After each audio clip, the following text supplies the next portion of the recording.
Hi, this is Dwayne, and today I'd like to tell you about three amazing chords. They're called the diminished 7th chords, and there's only three of them. So it makes it real easy once you learn what they are.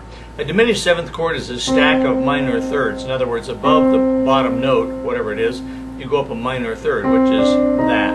Not that, that's a major third.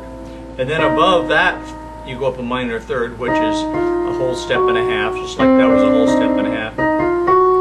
And then you go up a whole step and a half to the next note. So you have a 4-note chord called a diminished 7th chord. The 3-note triad is a diminished triad, and that's called the diminished 7th. Now if you're looking at it, you may say, well, that's a 6th, that's not the 7th. It actually is not an A, though. It's a B double flat. If you notated it, you'd have to write B with 2 flats in front of it, a B double flat. Okay? So that is a C diminished 7th chord. Then if you slide your fingers up a half step, just a half step, you get to a C sharp diminished 7th chord. And then you go up a half step above that and you come to a D diminished 7th chord. Okay? Now notice that each diminished 7th chord is just a half step above the previous diminished 7th chord, so you're creeping up by half steps. Do that a few times, you get the hang of it. Now what you can do is just continue on up, because look at that chord is the same as that chord, it's just upside down. That's an inversion of that, isn't it? See, if I take the bottom note, C, off the bottom, put it up top, that's a C diminished 7th chord. Okay? Now the same is true of that. If I take the bottom note off the C sharp diminished 7th chord and put it up an octave, I've got the same diminished 7th chord. And if I go up another half step and I take the bottom note off that and put it up an octave, in other words, take the bottom note and put it on top, that's called the D diminished 7th chord.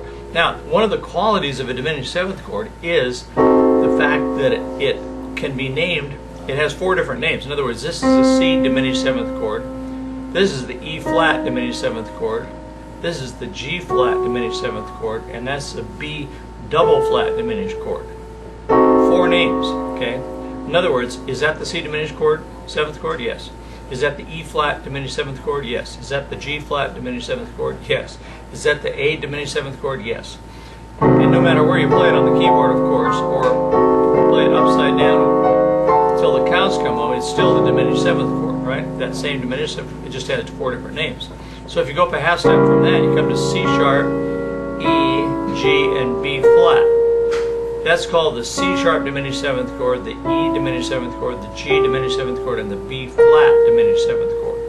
And again, you can turn that upside down all you want. It's the same chord. You can break it up.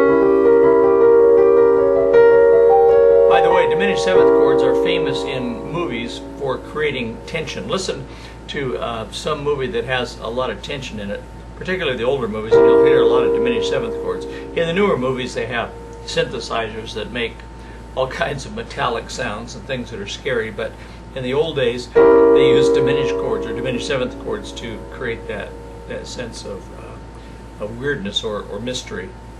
And so that diminished 7th chord could be called D, F, A flat, or B diminished 7th, couldn't it? It's got lots of names. So there's only 3 different diminished 7th chords. 1, 2, 3, that's it. Okay?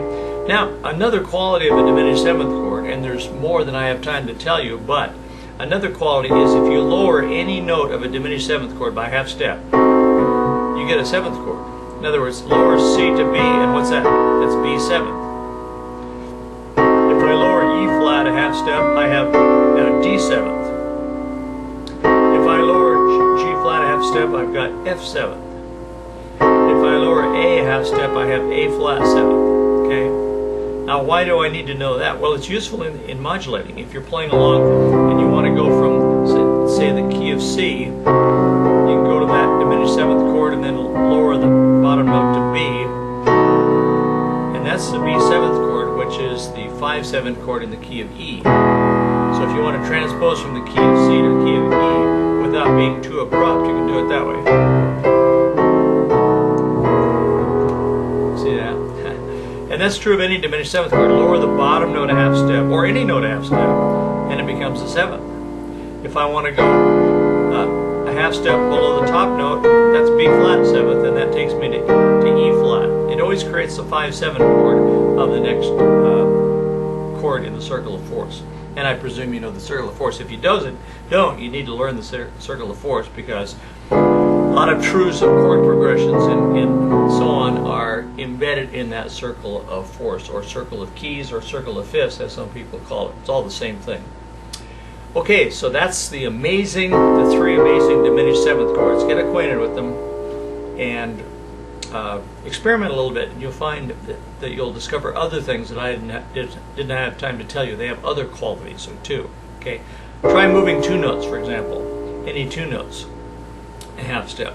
Okay, and what do you get? Well, I won't tell you, but you get some minor 6 chords and so on and so forth. So you experiment and see what you come up with. Okay, thanks, and we'll see you next time. Bye-bye for now.